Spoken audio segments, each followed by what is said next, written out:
honor de que me acompañe hoy don Guillermo Colón de Carvajal, descendiente directo del almirante Cristóbal Colón y bueno, un verdadero entusiasta de su figura.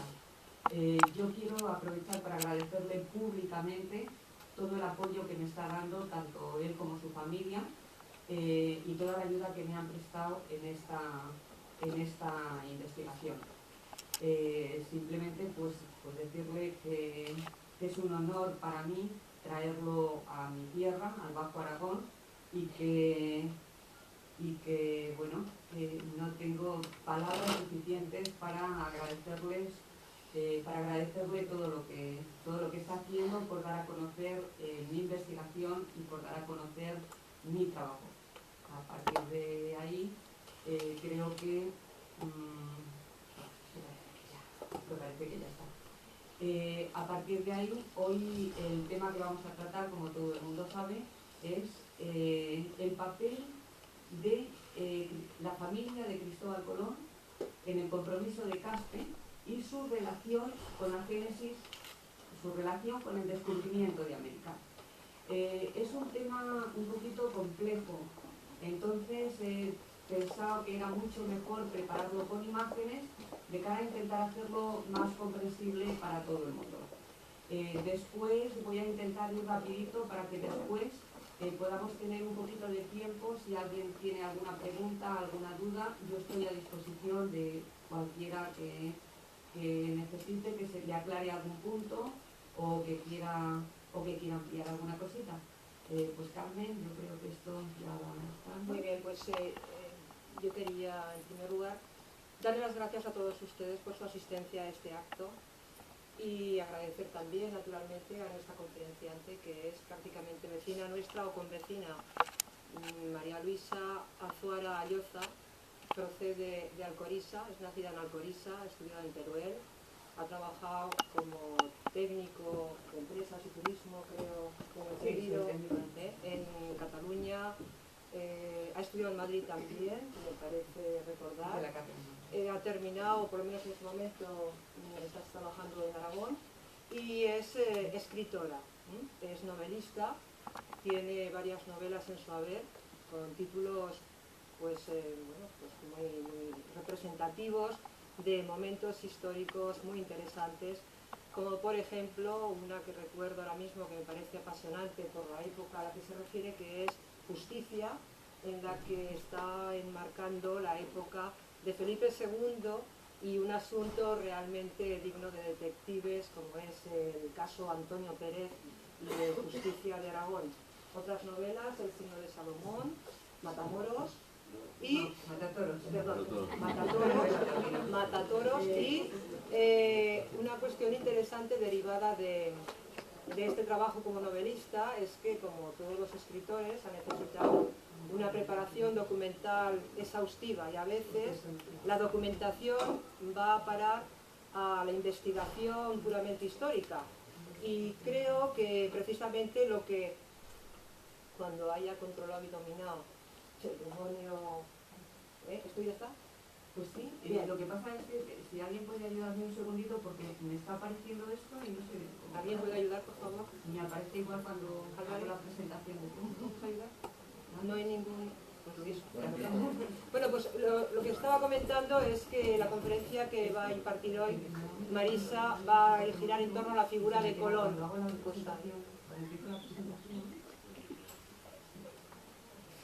Sobre Cristóbal Colón, acerca del cual tiene un ensayo que a mí me ha parecido realmente muy interesante y del que se ha hecho un reportaje que se puede conocer a través de la reproducción en CD. Gira en torno a Colón y su origen. Como todos ustedes saben, es uno de esos personajes de la historia que realmente ha dado pie para muchísima suposición acerca de dónde es este individuo, que es quizás uno de los personajes más apasionantes de la historia europea. Bien, pues las conclusiones a las que llega María Luisa Azuara en su trabajo conducen a lo que tantísimas tierras en este país y en otros conducen. Cristóbal Colón es de mi pueblo. Esta sería más o menos la conclusión, ¿no? En este caso, Cristóbal Colón es aragonés. Yo espero que les guste a ustedes tanto la conferencia como a mí me gustó, por lo que tiene de trabajo detectivesco, aquel CD que me pasó mi compañero de junta del Centro de Estudios, Mariano Cebrián, en el que se hace un viaje por diferentes sitios de la Corona de Aragón para conseguir enhebrar en un trabajo genial y además muy divertido, supongo que lo pasaste muy bien. Se sufre, pero también se disfruta. Se consigue enhebrar esa especie de pauta oculta que siempre hay detrás de Colón. Por otra parte, yo también quiero agradecer al señor Colón. Decir señor Colón sabiendo que el señor Colón es un Colón de aquel Colón, pues también tiene su aquel, ¿eh? Yo quería agradecerle al señor Colón su presencia aquí. Es realmente pues un placer y un lujo y espero que se encuentre usted con nosotros tan a gusto como seguramente nos vamos a encontrar todos nosotros con ustedes. Muchísimas gracias por vuestra atención y por vuestra presencia.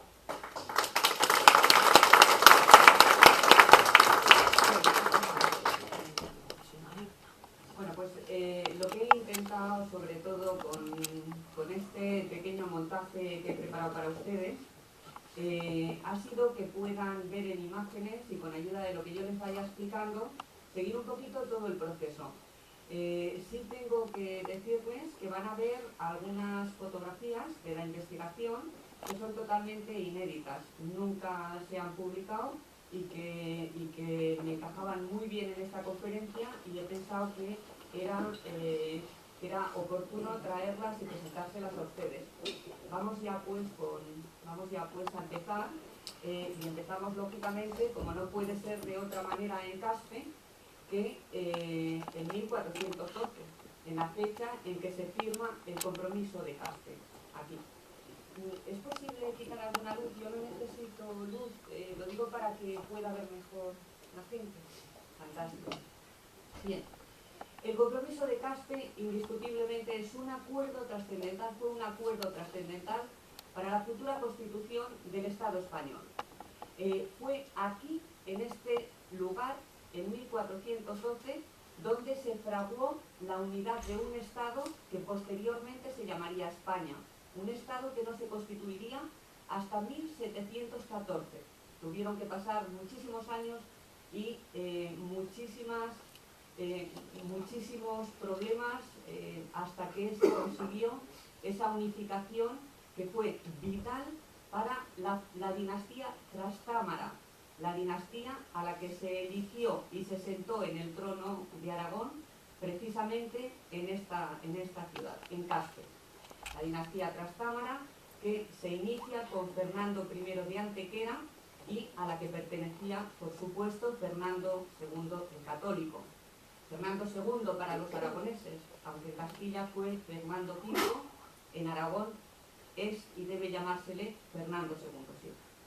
Bien, era para ellos su principal objetivo, el principal objetivo de esta dinastía, era conseguir crear en un estado los cinco estados, las 5 naciones que se asentaban en la península ibérica, es decir, la corona de Aragón, la corona de Castilla, la corona de Navarra y la corona de Granada, también el reino de Portugal. Pese a que en un determinado momento Felipe II, Felipe I de Aragón, Felipe II de Castilla, Felipe I de Aragón, consigue realizar esta unificación y que todos los países formen parte de España, posteriormente Portugal se separa de la Unión Española. O sea que todavía queda parte de ese trabajo que se había propuesto la dinastía Trastámara por terminar. Bien, pero en otro orden de cosas, el compromiso de Caspe también fue determinante para un hecho histórico universal, el descubrimiento de América. Lógicamente, a primera vista, la figura de Fernando el Católico relaciona ambos acontecimientos.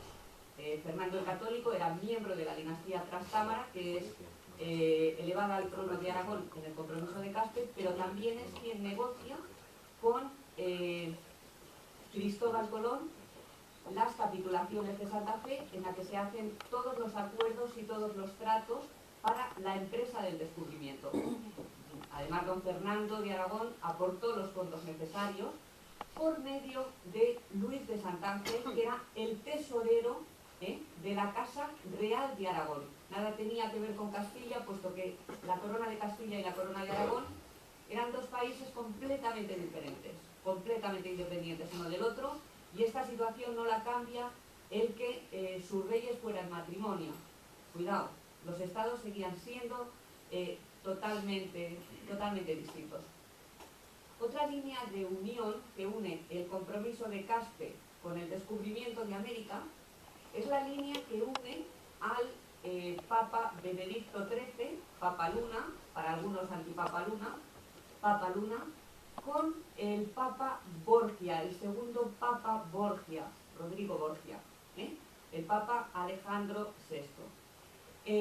Esta línea de unión, lógicamente, pasa por la figura de Calixto III, el primer Papa Borgia, y es que ambas eran familias nobles aragonesas y estaban emparentadas.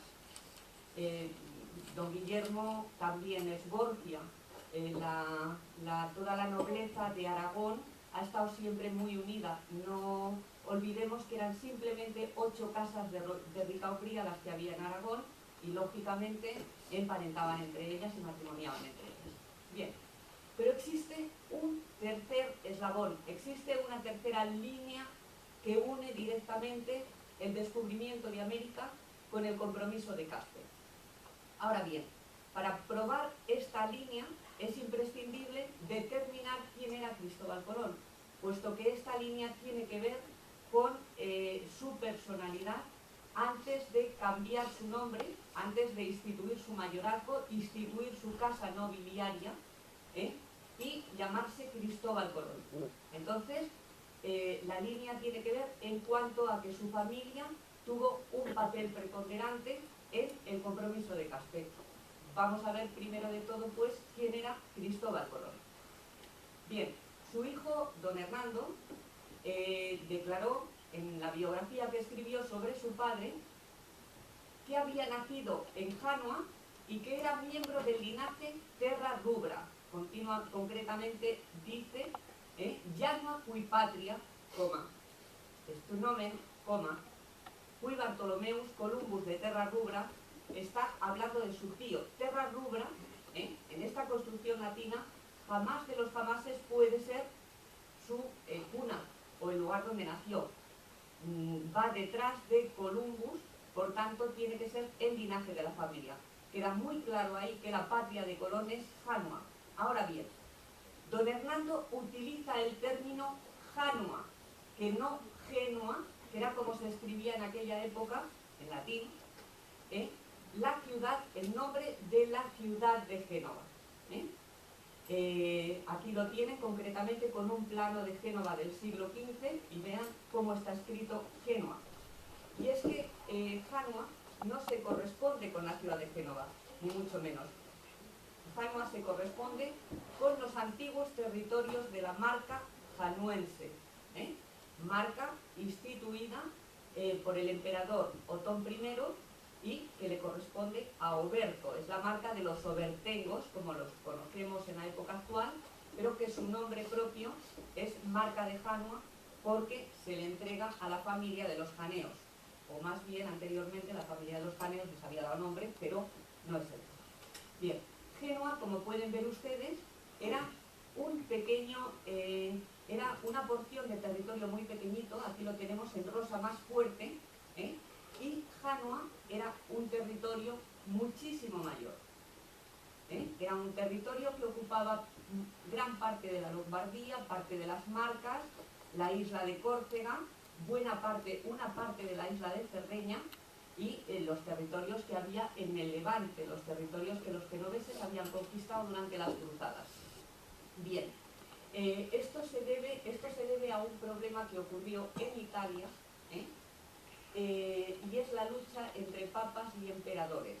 El territorio de Janua era un territorio leal al emperador, mientras que el territorio de Génova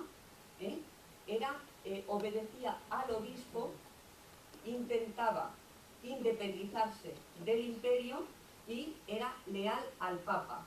Es una lucha que para los españoles es desconocida, es muy extraña, porque aquí todos nuestros reyes fueron güelfos, todos nuestros reyes fueron obedientes a los papas, pero en el resto de Europa la situación era muy diferente. La mayor parte de la nobleza obedecía al imperio y por otro lado surgían las ciudades que obedecían al papa, intentando independizarse de ese imperio dentro de un proceso que fue muy largo, duró más de 500 años. Bien. Diego Méndez, el secretario de Cristóbal Colón, después a la muerte de Cristóbal Colón, secretario de su hijo don Diego, testificó que Colón era de generación noble, es decir, Colón pertenecía a la nobleza, me refiero que él tenía que saberlo muy bien, trataba todos los días, y también decía que había nacido en la Saona. Ahora bien, el problema surge en qué era la Saona, qué territorio se correspondía con la Saona en el siglo XV.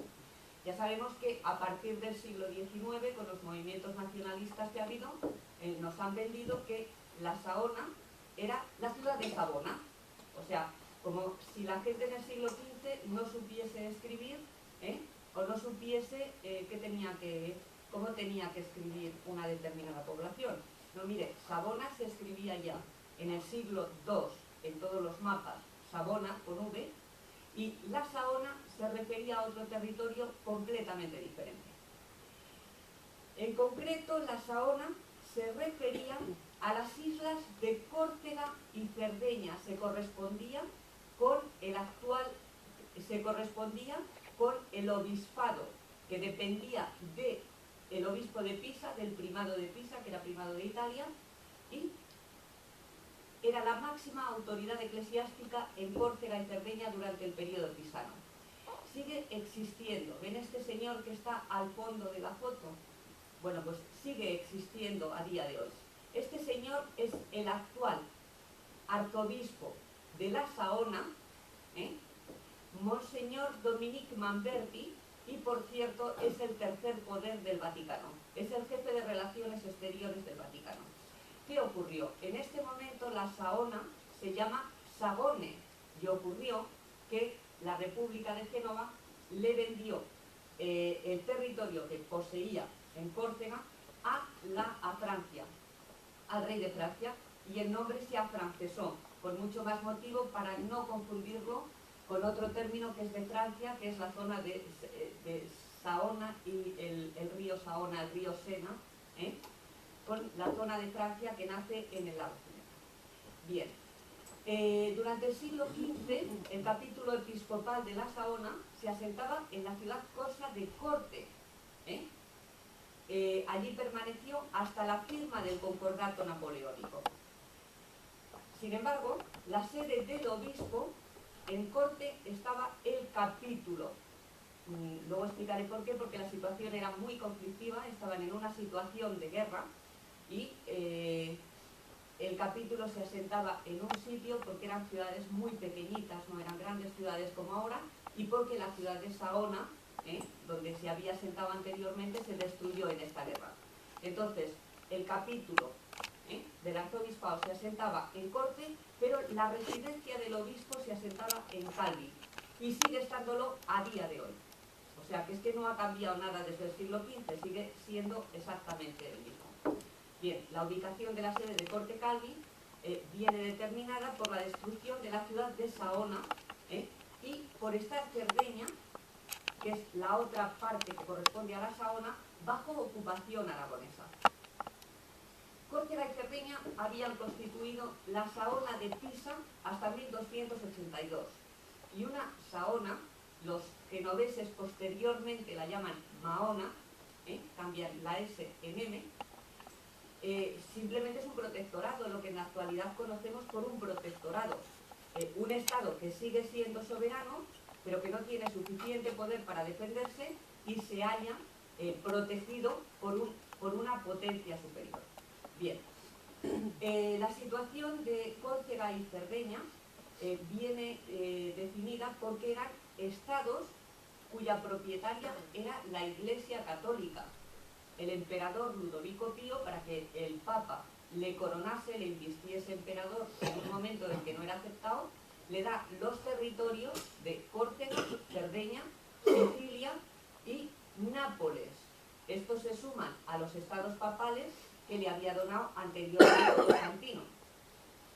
En el año 1200 el Papa Inocencio III otorga esta explotación, la explotación de Córcega y Cerdeña, concretamente al arzobispo de Pisa. Por eso Pisa tenía el protectorado sobre estas islas y además desarrolla una explotación minera importantísima y que a día de hoy sigue en la zona del sur de la isla, en la zona de Iglesias. Bien, pero la historia es un hilo en que se van entrecruzando todos los tejidos. Continúa el conflicto entre papado e imperio hasta que llega el gran emperador Federico II. Federico Stupor Mundi, un poco el punto de partida de todo lo que es la historia de Europa, o la actual historia de Europa. El señor pues tenía un carácter muy poderoso y no duda en enfrentarse con el Papa. No duda en enfrentarse con el Papa y le dice, oye, que ya tienes bastante, mira, Córcega y Cerdeña la quiero para mi hijo, Encio, porque va a casarse con la jueza de Torres, con la reina de Torres, una parte de Cerdeña, y voy a constituir un reino. El Papa se enfada muchísimo. Pisa en este conflicto apoyaba al emperador, el Papa se enfada muchísimo y ¿qué hace? Da autorización a Génova, a la República de Génova, para que le quite ese protectorado a Pisa. Esto se enfrentan Génova y Pisa en la famosa batalla de Meloria en 1282 y Génova se apodera de la mayor parte de los feudos de la isla. En ese momento pasa a ser la Mahona o Saona, pasa a pertenecer a la República de Génova. Y en esta situación se mantiene durante 13 años, sin ningún problema, sin que nadie lo discuta y aceptándolo todo el mundo. Pero, pasados 13 años, en 1295, Génova se alió con Francia, y Francia era la gran enemiga del Papa, el Papa Bonifacio VIII. Estamos justamente en el momento en que el rey Felipe el Hermoso de Francia obliga al Papa, llega a sitiar al Papa en Agnani y le obliga a disolver la Orden del Temple. Le obliga a disolver la Orden del Temple porque, dejando a un lado todas las, pues bueno, un poco las especulaciones un tanto absurdas, por no llamarlas de otra manera, que ha habido con la supresión del Temple, lo obliga porque el Temple era la guardia papal, la guardia de la Iglesia. O sea, todos los documentos lo que dicen es la orden del Temple no obedecerá más que al Papa. Entonces, quitándole el rey Felipe de Francia al papado su ejército, por decirlo en términos modernos, lo tenía en sus manos. Tan en sus manos estaba que con el siguiente papado los obliga a ir a Aviñón, a salir de Roma, y comienza el papado de Aviñón, el gran cisma de Occidente. Para intentar defenderse, ¿qué hace el Papa? Llama al rey de Aragón, que era güelfo, era de su parte, lo investía el Papa, no el emperador, y le dice, tienes que ayudarme. A cambio de que me ayudes a defenderme del rey de Francia, te daré permiso para que conquistes Córcega y Cerdeña, y siempre y cuando tú la domines manu militari, serán tuyas. Bueno, a cambio tenía que renunciar a Sicilia porque había un determinado conflicto. Bien, pero el Papa Bonifacio VIII muere y sin poder evitar ni la supresión del Temple ni el estallido del cisma de Occidente. Aquí comienza el cautiverio de Aviñón, que es sin duda la mayor tragedia de la Iglesia Católica. El rey Jaime II de Aragón, que era en aquel momento quien reinaba en Aragón, amparándose en la concesión papal, manda sus tropas y sus navíos a Cerdeña e inicia la ocupación en 1324. Pero cuidado, el Papa no le daba las islas por las buenas, las tenía que conquistar. El desembarco, lógicamente, provoca una guerra entre la corona de Aragón y la República de Génova. Guerra que se alargaría hasta el reinado del emperador Carlos V. Como Génova pertenecía al imperio, y él por herencia de sus abuelos era rey de Castilla y Aragón, era señor natural de ambos estados. Pero Cristóbal Colón y Fernando el Católico era el abuelo de Carlos V. Fueron un poquito antes, no se había solucionado la situación. Estamos hablando que la guerra por la conquista de Córcega y Cerdeña concretamente, porque Córcega jamás llega a tomar la Aragón, se alarga 250 años, no es ninguna broma. Esto nos lleva a una pregunta que diría, ¿qué hacía un genovés en la corte del rey católico si eran sus mayores enemigos y llevaban 200 años de guerra? Bien, pero volviendo al momento en que Jaime II llega a Cerdeña, se consigue dominar Alguero y Cagliari, pero el resto de la isla queda en poder de Génova. El mayor territorio que llega a conquistar Aragón, porque esta guerra no para, es el territorio que está en color naranja. El territorio que está en amarillo pertenece a Aragón hasta prácticamente la muerte del padre de Fernando el Católico. Hasta 1470, el juzgado de Arbórea para los aragoneses, juzgado de Arbórea era como lo llamaban los genoveses. Los aragoneses lo llamábamos marquesado de Oristán, y continuaba siendo un estado soberano cuyo protectorado correspondía a Génova. Bien, en este momento, por herencia de su madre, sube al trono un aragonés, hijo del conde de Sástago, don Leonardo Alagón. Don Leonardo Alagón, y este hecho permite al rey Juan II, padre de Fernando el Católico, a encontrar la excusa para anexionarse definitivamente ese territorio de la isla que seguía sin ser su propiedad. Como hijo de un noble aragonés, obviamente le había jurado pleito homenaje al rey de Aragón. Él se lo exige. En cuanto a Arbórea, Leonardo Alagón defiende su posesión diciendo que no, que eso no entraba, que el rey era rey de Aragón, le debía pleito homenaje en los territorios de la corona, pero que allí él era soberano. Bien, se enciende la guerra y Juan II, después de muchos avatares, termina conquistando a Arbórea en 1477. Por tanto, cuando le sucede su hijo, don Fernando el Católico, se convierte en señor natural ya de toda la isla de Cerdeña. El primer rey de Aragón que lleva el título de Marqués de Oristán y Conde de Goceano, los títulos soberanos de Cerdeña, es durante un año el padre de Fernando el Católico y luego ya de pleno derecho don Fernando el Católico, a partir de ese momento. Lógicamente también era señora natural, su mujer, la reina Isabel, pero como consorte, no como propietaria. Córcega nunca se llega a conquistar, como he dicho, y sigue perteneciendo a la República de Génova.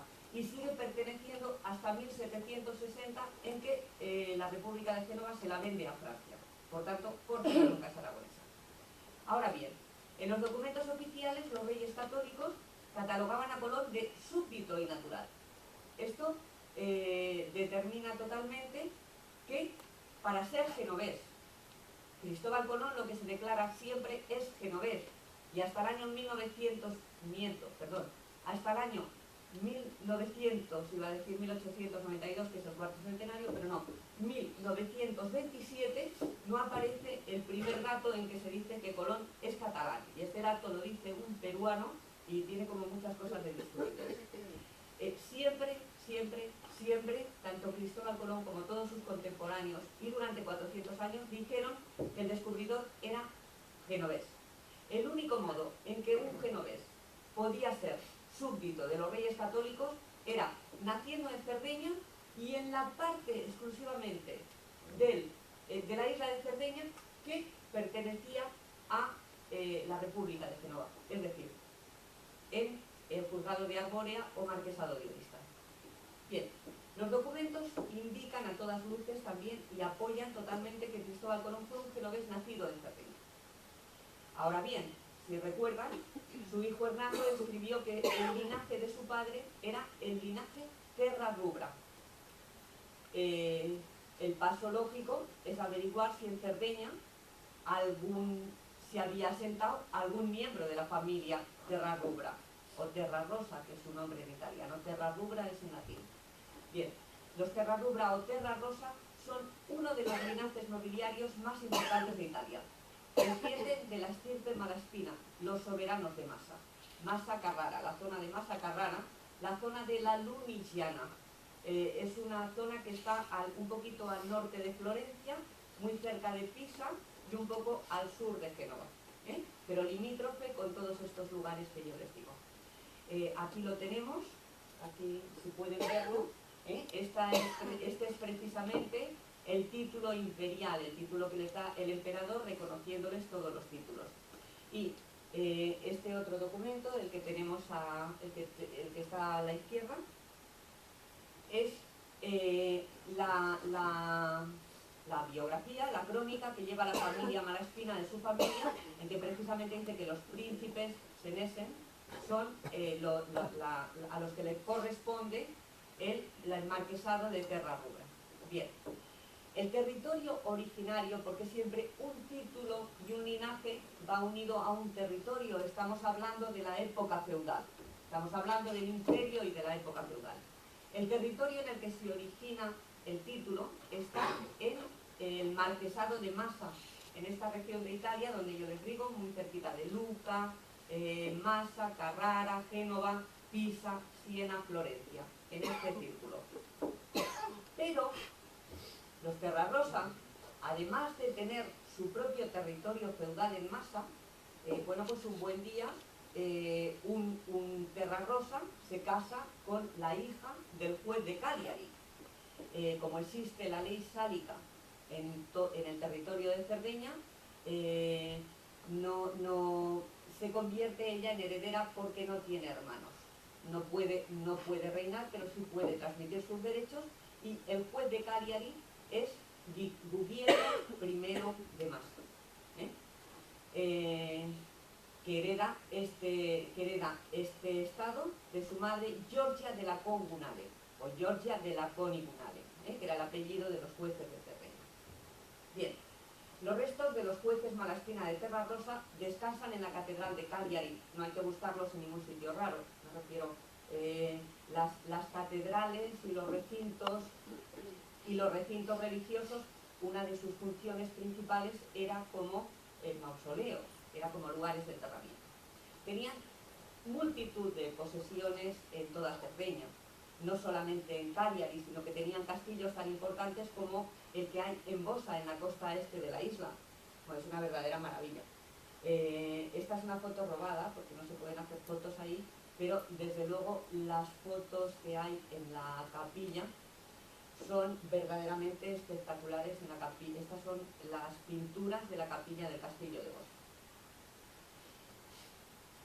Aunque la obra más importante de la familia de Massa fue la Torre del Elefante de Cagliari, una torre pisana preciosa, en que, muy limpia, como eran todas las fortificaciones pisanas, en la que tiene el detalle, aquí pueden verlo, el detalle de que en la torre hay un elefante, por eso se le llama la Torre del Elefante. Este hecho no es casual ni lo hicieron como una cosa ornamental. Es un hecho que simboliza concretamente que la familia de Massa eran descendientes de los janeos de Israel, la dinastía janea o asmonea de Israel, que eran protectores del templo de Elefantina en Alejandría, y también eran miembros de la casa de David, cuyo emblema es la torre. Si todo el mundo recuerda las ¿cómo se llama ahora? Las letanías. Si recuerdan las letanías, Torre de David, o sea, va precisamente dando sus claves genealógicas y heráldicas. Bien. Cuando nació Colón en Cerdeña, porque Guglielmo de Massa es juez de Cerdeña en 1200 y poco. Cuando nace Colón, que nace 200 años más tarde que Guglielmo de Massa, en Cerdeña única y exclusivamente quedan dos ramas de la línea Terrarrosa.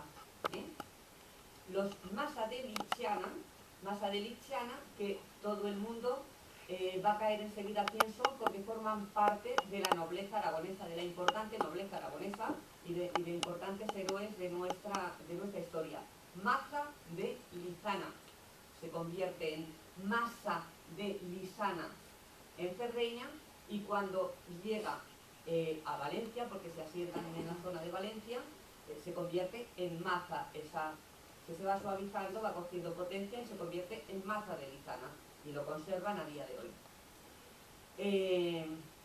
Y la otra rama era la rama de los Piccolomini de Sena, pretendientes al trono de Cagliari, porque la rama primogénita, pretendientes al trono de Cagliari por la línea de su abuela, Margarita Saracini. Margarita Saracini era una masa. El nombre de Cristóbal indica que precisamente la línea a la que pertenecía el descubridor es la línea de los Piccolomini de Sena. En la línea de los Massa no hay ningún Cristóbal, y los nombres sí que se suelen repetir en las dinastías. Bien, esta era la situación de Cerdeña, y hasta la muerte de Filippo Maria Visconti en 1447, cuando reinaba en Aragón Alfonso V el Magnánimo, estaba de esta manera Cerdeña. O sea, Aragón solamente tenía estos dos puntitos verdes, las dos plazas fuertes, que eran Alghero y Cagliari, y el resto de la isla, la Galura, pertenecía a los Visconti, que los Visconti, aunque luego fueron jueces de Milán, primero, aunque fueron duques de Milán, primero fueron jueces de Arborea. El Logudoro, que pertenecía a los Doria, que antes de ser genoveses y almirantes de Génova, eran jueces de Cerdeña.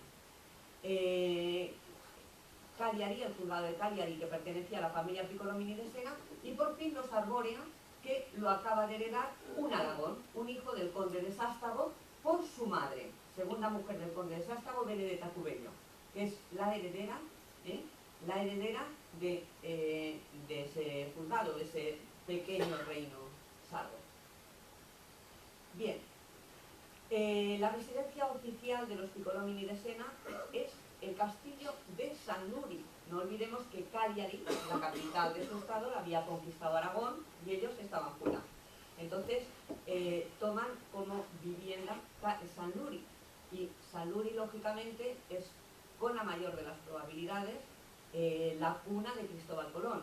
Es un dato que, por desgracia, será difícil que se pueda llegar a probar documentalmente si nació concretamente en el castillo de San Nuri, porque en aquella época no se llevan registros de bautismo. Hasta el Concilio de Trento no se llevan registros de bautismo, y Cristóbal Colón era hijo de un segundo hijo del almirante de Cerdeña. Bien, el castillo de San Nuri se mantiene perfectamente, es uno de los más maravillosos castillos de Cerdeña, está impecable, precioso, y además tiene una situación estratégica a mitad de camino, a muy poquitos kilómetros, de Oristán, que era en aquel momento la capital, de Cagliari, que era la ciudad más importante de toda la isla, y del mar, que era su medio de vida. El juzgado de Arborea, que regía los Alagón, y que, como es lógico entre vecinos y más soberanos, ¿qué hacen? Pues casarse entre ellos. Entonces, los Piccolomini se casan tradicionalmente con los Alagón, hombres Piccolomini con mujeres de la familia Alagón y viceversa. Bien, en su patio de armas es donde jugaría Cristóbal Colón cuando era niño. O sea, además es un patio de armas, no es un gran patio de armas, porque ya estamos en una época en que el ejército ha cambiado mucho. Es un patio de armas muy doméstico, muy apropiado. Y en las habitaciones del castillo, habitaciones ocupadas por Brancaleone Doria y la reina Eleonora de Arborea, dormiría sin duda el descubridor. Desde sus almenas divisaría también la iglesia, en que probablemente fue bautizado, y los dulces paisajes del Campidano Sardo. Posiblemente sean uno de los paisajes más serenos y más bonitos del mundo. Es una llanura que está antes del mar, fertilísima y una verdadera maravilla. Bien, Colón es un poco como uno de esos mamutones del carnaval sardo. Se llama mamutones, es una figura típica del carnaval sardo, este disfraz que se hace con piel de macho cabrío, se hace en las esquilas, y lleva una careta de madera negro. Estas figuras, que son las de los isochadores o enlazadores, estas no son originarias de Cerdeña concretamente. Estas las llevamos desde Aragón allí, y hay algunos carnavales en Aragón que siguen utilizando esta indumentaria.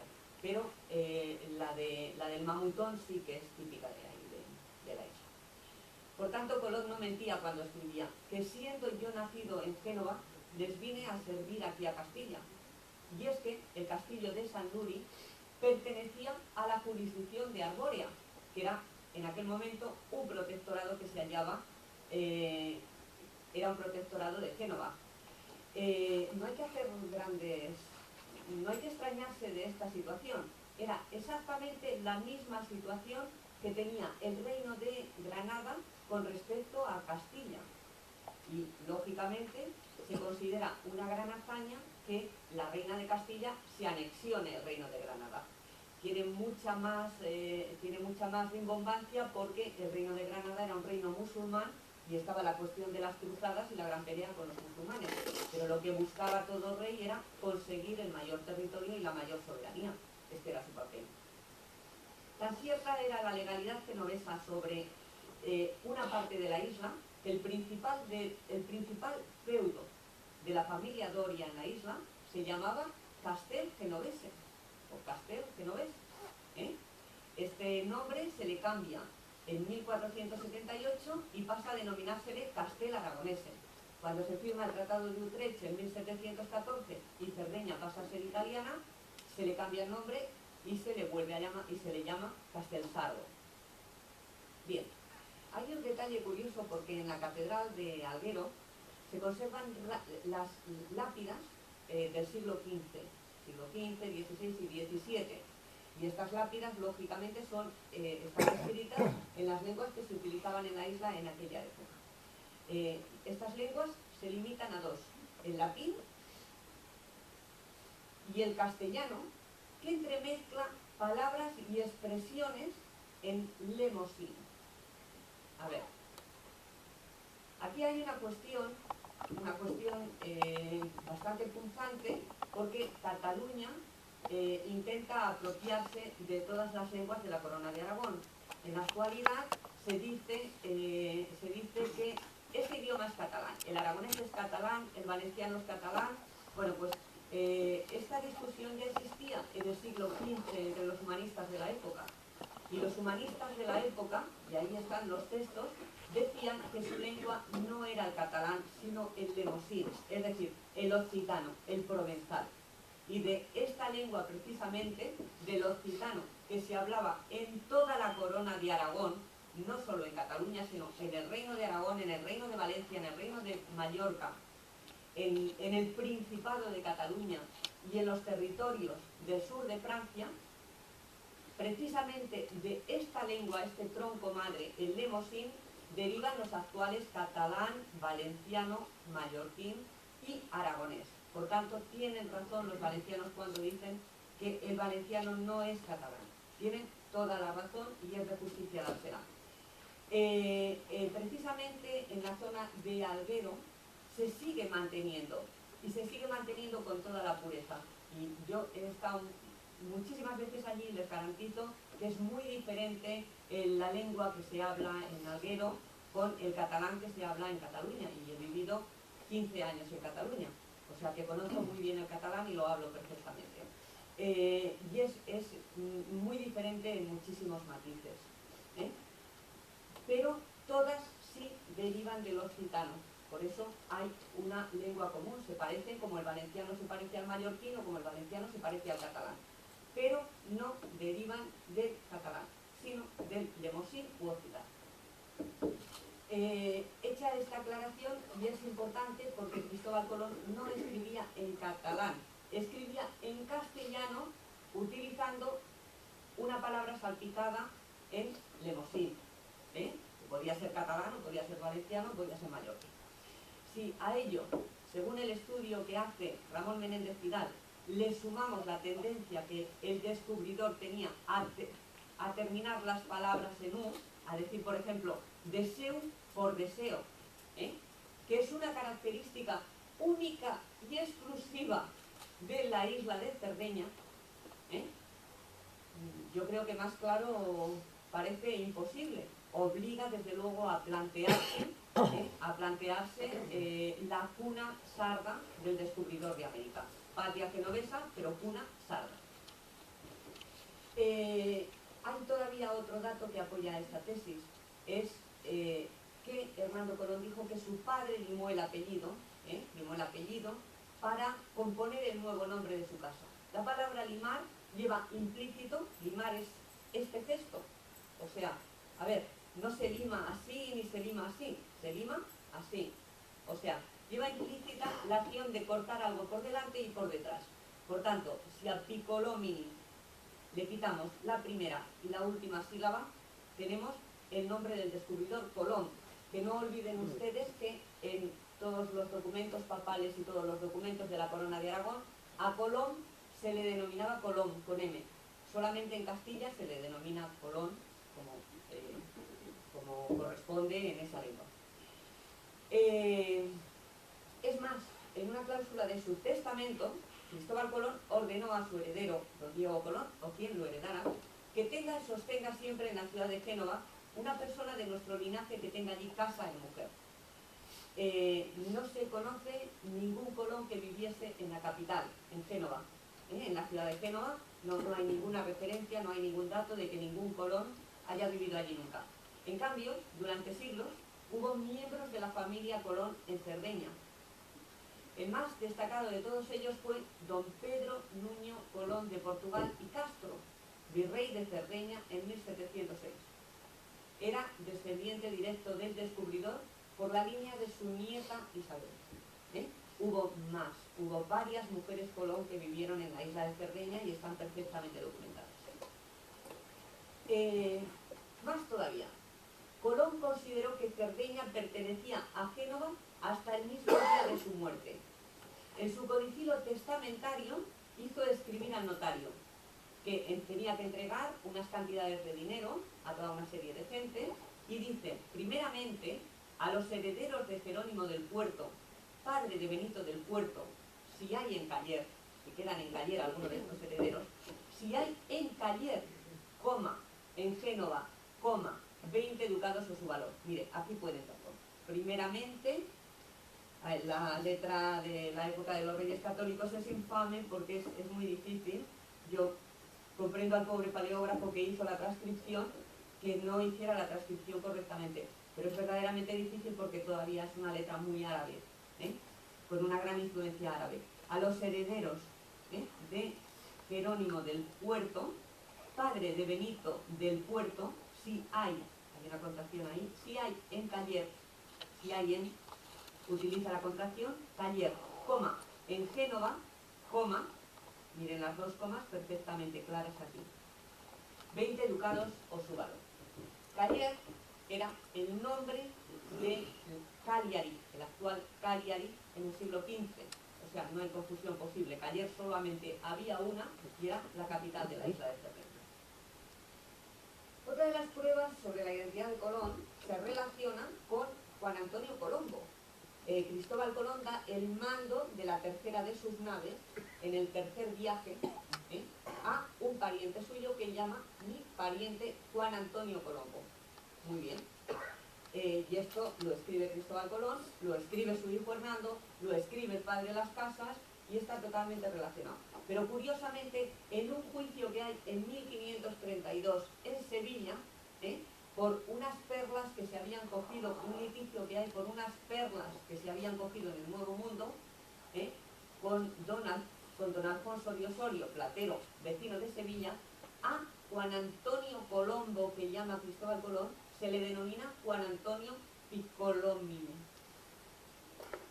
Son como unos 200 folios en que se repite una y otra vez el detalle y el nombre. Pero no son los únicos datos que da sobre su familia Hernando Colón y Cristóbal Colón. Dicen, y esto ha quedado y ha creado multitud de especulaciones porque no se ha buscado bien, que pertenecían a una familia de laneros. Esto se lo decían como insulto, se lo decían como apodo a algunos críticos de Cristóbal Colón. Pues bien, era verdad. a la familia Malaspina por un conflicto que tienen con la emperatriz Sofía en la Cuarta Cruzada. La emperatriz Sofía le amenaza de que lo va a poner a cargar lana con las mujeres, y a partir de este momento les queda como apodo a la familia laneros, y lo recogen las críticas, las crónicas hechas sobre la casa Malaspina. Más todavía, cuando Hernando Colón dice que su padre limó su apellido para asemejarlo al de sus antepasados, pues fíjense, en la misma obra, en la historia del origen y sucesión de la ilustrísima familia Malaspina, dice en la página 166 que el primer nombre de los Malaspina era Colonello o Colonel. Desde luego, en la genealogía de la familia Malaspina de Terrarosa hay abundantísimos Cristóforos. Cuidado, Cristóforo no era un nombre corriente en la época, ni era un nombre habitual en la época, ni mucho menos, porque es un nombre griego latinizado que simplemente ponían pues gente que iba a la cruzada o gente que estaba muy relacionada con las cruzadas, y era muy poquita la gente que iba. Bien, vean este Cristóforos de aquí que termina, y que curiosamente termina sin que se den detalles dentro de lo que es la genealogía de la familia de cómo fue su muerte ni por qué. Esto se hacía cuando alguien constituía una nueva casa y coincide en fechas y época con Cristóbal Colón. Pero hay otra cosa significativa en las genealogías de la familia Malaspina, y es que los del Pozzo, mírenlo, aquí lo ven, Pozzo, eran una de las ramas de esta familia. Bueno, no olvidemos que Paolo del Pozzo Toscanelli fue quien proporciona el mapa que llevó al Nuevo Mundo a Cristóbal Colón. Es decir, no fue a pedirlo fuera de casa, ni el que se lo dio a alguien en quien no tenía confianza. Bien, Paolo Toscanelli era médico personal íntimo amigo de Nicolás de Cusa, el vicecanciller de Pío II, y formaba parte principalísima de la corte de Pío II. Pío II, el nombre del Papa Pío II es Eneas Silvio Piccolomini. Es un Piccolomini, pariente de Cristóbal Colón, como también es un Piccolomini su sobrino, Pío III, que curiosamente los dos mueren en extrañísimas circunstancias, en momentos muy decisivos de la vida de Cristóbal Colón.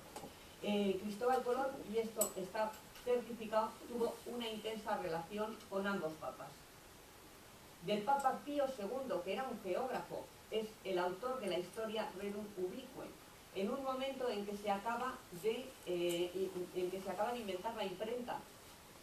Cristóbal Colón tenía una obra, tenía una historia Rerum Ubique, precisamente, del Papa Pío II, y en ella realizó 800 anotaciones manuscritas. Si tenemos en cuenta que las ediciones más o menos eran de 15-20 libros, pues hombre, llama la atención que uno de ellos lo tuviera Cristóbal Colón y además escribiese ahí. También hace referencia a Cristóbal Colón, a Papa Pío en sus obras. Pero todavía hay otra obra mucho más determinante. Es la cosmografía de Ptolomeo, que se hace en Roma, se imprime en Roma para el Papa Pío III, cuando todavía era cardenal Todeschini Piccolomini, y esto se sabe porque lleva su escudo de armas grabado. Estas eran obras únicas que se hacían para personas muy determinadas.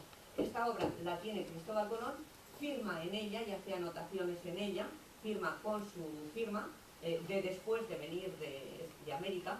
Tampoco tiene grandes secretos la firma de Colón, Ahí dice señor virrey, lo que pasa es que lo hace en sentido vertical, señor virrey, señor almirante mayor y señor de las Indias, es decir, su título.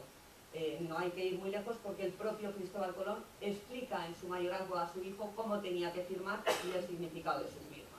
O sea, y muchas veces se han creado especulaciones, yo creo que pues un poquito por ignorancia o un poquito por cosas que no requerían ninguna especulación.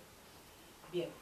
Los papas Piccolomini procedían de la región de Toscana. Ellos, concretamente, su centro estaba en la Toscana, donde tenían sus más importantes posesiones, el castillo de la Triana, el Palacio Piccolomini de Pienza. Pienza es una población que se llama Pienza en honor al Papa Pío II, antes se llamaba Corsignano. Pero sus principales propiedades estaban en Siena. Siena, en su plaza del campo, para mí una de las más bonitas de Europa, es escenario cada año de 2 carreras de caballos que la han hecho famosa en todo el mundo y en las que se mantiene todavía toda la heráldica y toda la tradición del siglo XV. No olvidemos que Siena es la ciudad que toma el relevo como capital ciberina, como capital de los partidarios del emperador, cuando es destruida Pisa por la República de Génova y posteriormente conquistada por Florencia.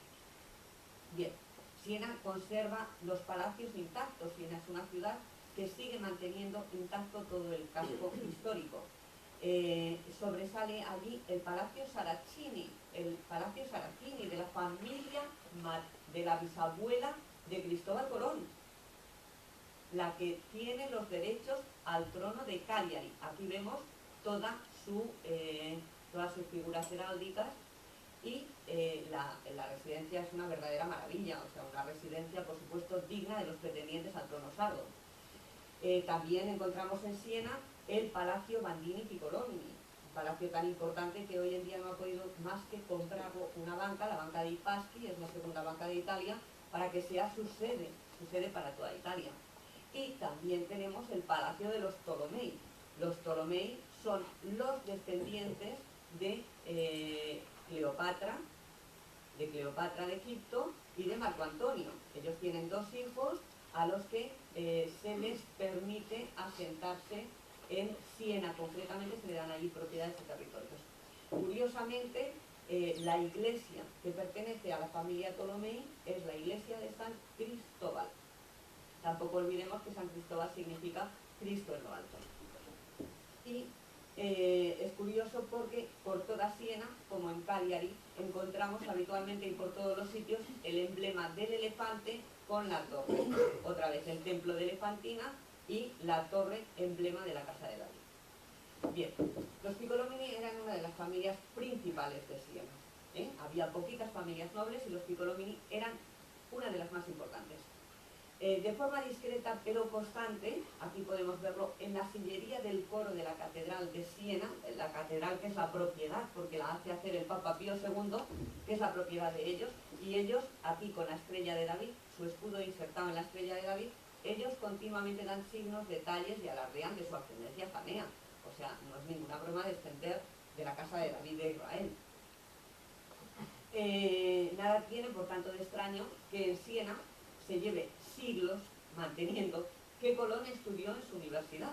Los sieneses lo dicen habitualmente, lo han escrito, lo han publicado, lo que pasa es que nadie les hace caso.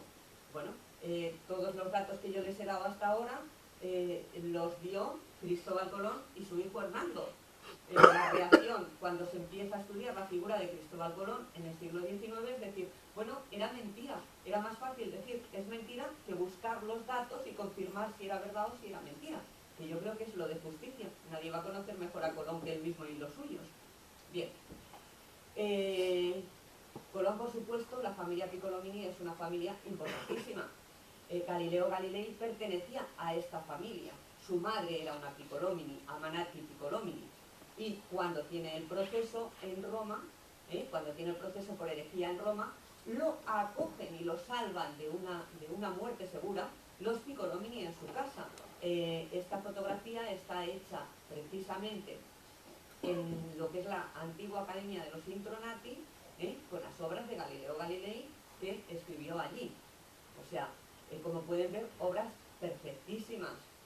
No, en el siglo XV no eran ningunos iletrados o no sabían lo que hacían o no es que no tuvieran idea de astronomía ni nada por el estilo.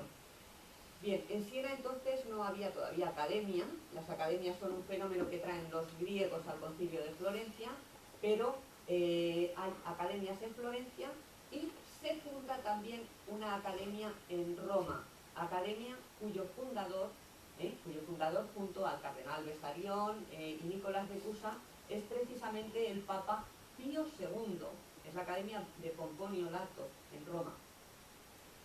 una academia cuya mayor especialidad era la geografía y la cosmografía. Y es curioso porque el cardenal Amanati Piccolomini, arzobispo de Pavía, escribe a Pietro Marso en 1474, dándole las gracias por haber acogido. Primero le escribe una carta diciéndole que por favor reciba a su sobrino Cristoforo Piccolomini en la academia. Y posteriormente le escribió una carta dándole las gracias por haberlo acogido. Y más concretamente todavía, la disciplina que tenía que desarrollar su sobrino Cristoforo Piccolomini era la cosmografía. Bien, tanto la cosmografía como la geografía eran materias apreciadísimas en todo el Vaticano y también en la ciudad de Siena. En su señoría, aquí, en este hueco que ven aquí, ahí había un mapa mundi circular y la sala sigue conservando el nombre, se llama Sala del Mapa Mundi, que hoy por desgracia ha desaparecido. Es muy curioso lo que ha pasado en Siena con dos mapas mundis importantísimos que se hicieron en la ciudad. Uno en la iglesia de Fonte Giusta y otro este. Uno se rompió accidentalmente y el otro ha desaparecido. Hubiera sido muy interesante saber si esos mapas mundis tenían revés y qué figuraba en ese revés. Y qué intereses ha habido para que desaparecieran. Bien, Siena es la ciudad de los libros y las bibliotecas. Hay infinidad. Cada palacio, cada asociación tiene su biblioteca. No olvidemos que Siena es el territorio que se les da a los Ptolomei, los descendientes de los reyes de Egipto, que fundaron la biblioteca de Alejandría. Su vida ha estado siempre ligada con los libros. Y en todos, ya digo, en todos los lugares de Siena, que puedes encontrar los libros más increíbles que existen. Hernando Colón, hijo de Cristóbal Colón, fue el primer gran humanista de España. En aquella época, en Castilla y en Aragón, porque en lo que era la corona de Aragón instalada en la península ibérica, no se había desarrollado el humanismo. Aragón fue un poquito más adelantada en relación al resto de la península en cuanto a humanistas, sobre todo muchísimos de ellos valencianos, pero no hay que olvidar que se formaron en la corte de Nápoles, y que fueron a la corte de Nápoles, que era donde estaban los grandes humanistas. El rey Alfonso V no vivió en Aragón, dejó aquí como regente a su mujer, doña María de Luna, y él se fue a Nápoles, y ahí es donde se creó ese movimiento humanista. En Castilla estaban malísimamente mal vistos los humanistas. El primero, el primero que hay, vamos a ver, hay una excepción, y curiosamente esa excepción está totalmente relacionada con Castilla. Hay un gran humanista, el único gran humanista que hay antes del Renacimiento en España, que es el gran maestre de la Orden de Rodas, Juan Fernández de Heredia. Lo vamos a ver un poquito más adelante. Pero tengan en cuenta que es una excepción, no era lo normal en la época. Bien, hay un detalle que llama la atención. Hernando Colón distribuye su biblioteca y hace el catálogo de su biblioteca exactamente igual al de la biblioteca Bandini Piccolomini de Siena. Hombre, dada la complejidad de la materia, yo creo que tomarlo como una casualidad sería una verdadera osadía. Bien, sobre todo si tenemos en cuenta que en Siena, en la iglesia de Fonte Giusta, se exhibe un hueso de ballena enviado por Colón. El hueso de ballena viene a ser como todo aquel paño de pared y tapa incluso una parte del rosetón de la iglesia. Pero no es lo único que hay regalado por Colón en la iglesia de Fonte Giusta.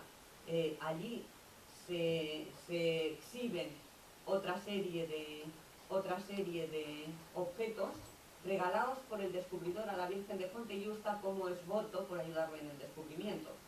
Se exponen en la sacristía de la iglesia y son una espada, un casco y una rodela.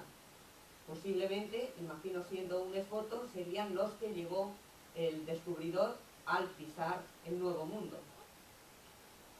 Tampoco es ningún secreto, esto ha estado ahí desde hace 500 años. Bien, queda por acudir al Archivo de Estado de Siena, en el Palacio Piccolomini, pues para comprobar el árbol genealógico de la familia Piccolomini. Es uno de los árboles genealógicos más espectaculares y más bonitos que he visto.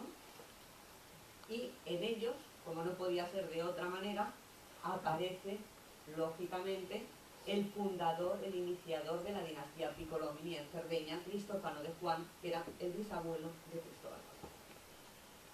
Pero todavía quedan más cosas por ver en Siena, o sea, todavía no se ha agotado el hilo de Cristóbal Colón en Siena.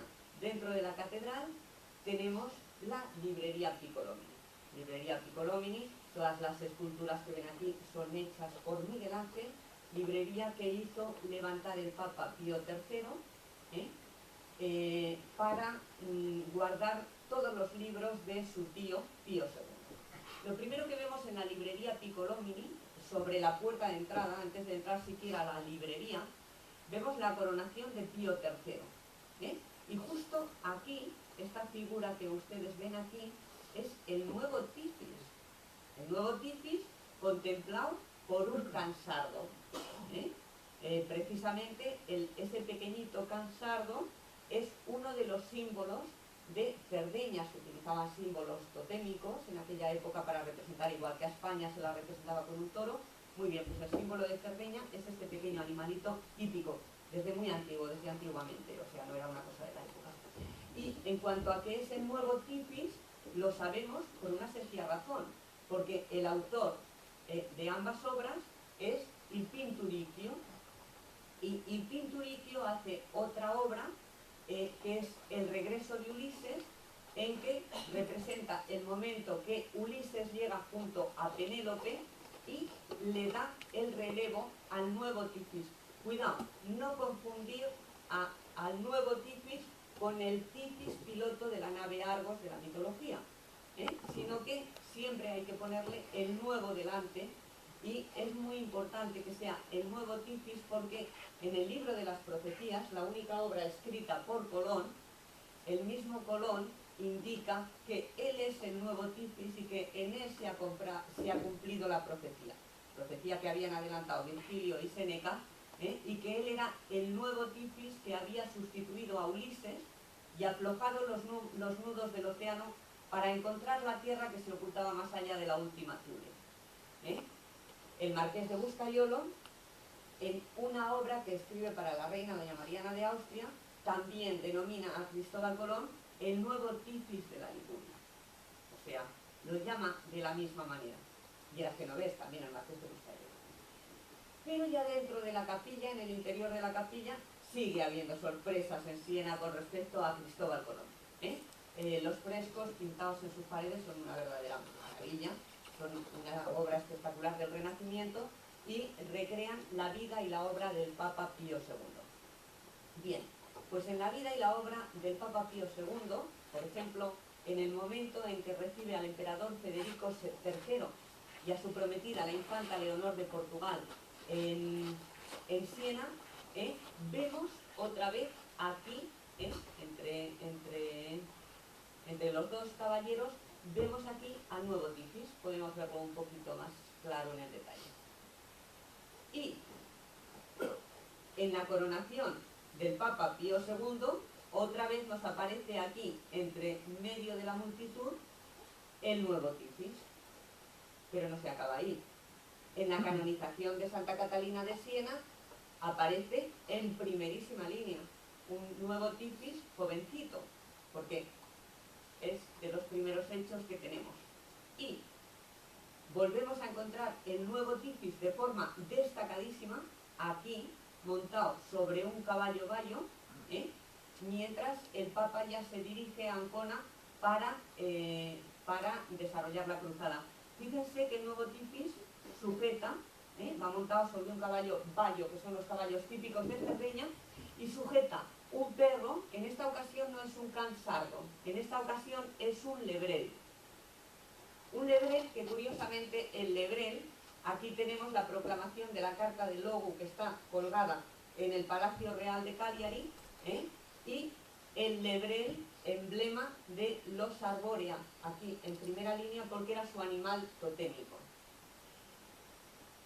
En el último momento, porque el Papa Pío II, curiosamente, muere cuando iba a embarcarse para ir a dirigir la cruzada, porque tenía que enseñarles a los cruzados un nuevo camino desconocido, 1454. Un nuevo camino desconocido, muere con 3 días de diferencia de su vicecanciller papal Nicolás de Cusa, y ahí vuelve a aparecer otra vez el nuevo Tiflis con el Can Sardo detrás. ¿Estaba retratando el Tinturitio a Colón en su juventud? Tenemos aquí los retratos, los únicos retratos conocidos de Cristóbal Colón cuando era joven. Yo creo que sí. Yo creo que sí, y es que la empresa de Cristóbal Colón era ni más ni menos que la Cruzada Universal proclamada en la Dieta de Mantua por el Papa Pío II, la última cruzada que legalmente convocó la Iglesia Católica. Colón lo deja muy claro en su mayorazgo. Allí le ordena a su heredero que de las rentas de las Indias la determinen gastar en la conquista de Jerusalén. Por toda Siena aparecen referencias a Cristóbal Colón. En una contrade, que es un museo de los barrios que hacen el palio, pues encontramos el retrato que manda, que encarga Agostino Chigi, Saracini, a Sebastiano del Piombo, que haga de Cristóbal Colón 13 años después del descubrimiento. Y, claro, tan importante tenía que ser Siena, y motivos tan importantes había, que los propios reyes católicos comunican oficialmente a Siena el descubrimiento del Nuevo Mundo. Y estos no son los únicos datos que dan don Fernando y doña Isabel acerca de la identidad de Colón. En la concesión de armas que le otorgan al descubridor en Granada, especifican que se compondrá de 4 cuarteles, y que en el 4.º cuartel es donde tienen que ir las armas vuestras que solíades tener.